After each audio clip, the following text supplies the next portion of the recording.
Okay, we're going to look at the thoracic spine. Again, there's a couple of different ways of doing the same thing.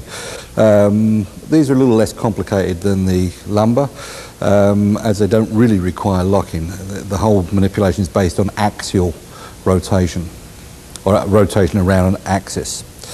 Let's look at a flexion hypermobility first. Let's take flexion on the left is missing. So basically what we've got is a joint that when we try and flex it, the segment does this. Instead of a nice smooth symmetrical movement, the right side of the flexion goes up, the left side of the flexion stays back in extension. So what we're going to do is we're going to apply pressure to the posterior transverse process aspect of the left side of the segment, and we're going to push it into flexion. Now in order to do that, for the segment it has to be flexed and right side flexed.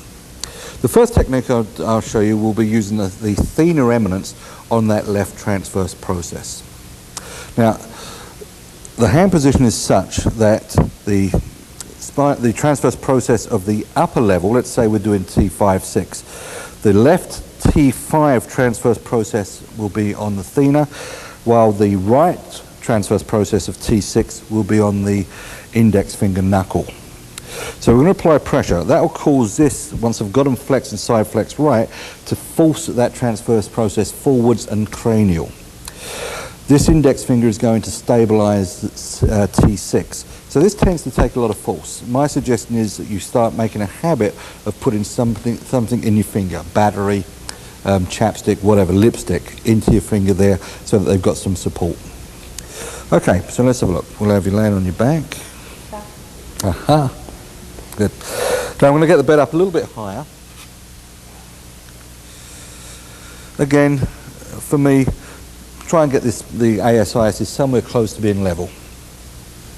Okay, we'll move her across the bed so she's in tight. And then I'll get you to cross your arms that way. Okay. So I'm ready to go. So I'll just pull her over towards me. I've got this pistol grip I'm going to use as a manipulative hand.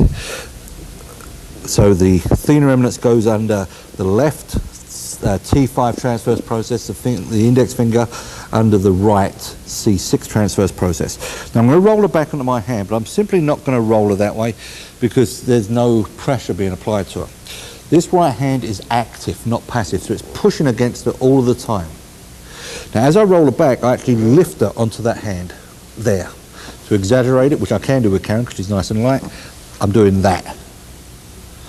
Okay, so it's just that, so she's on my hand.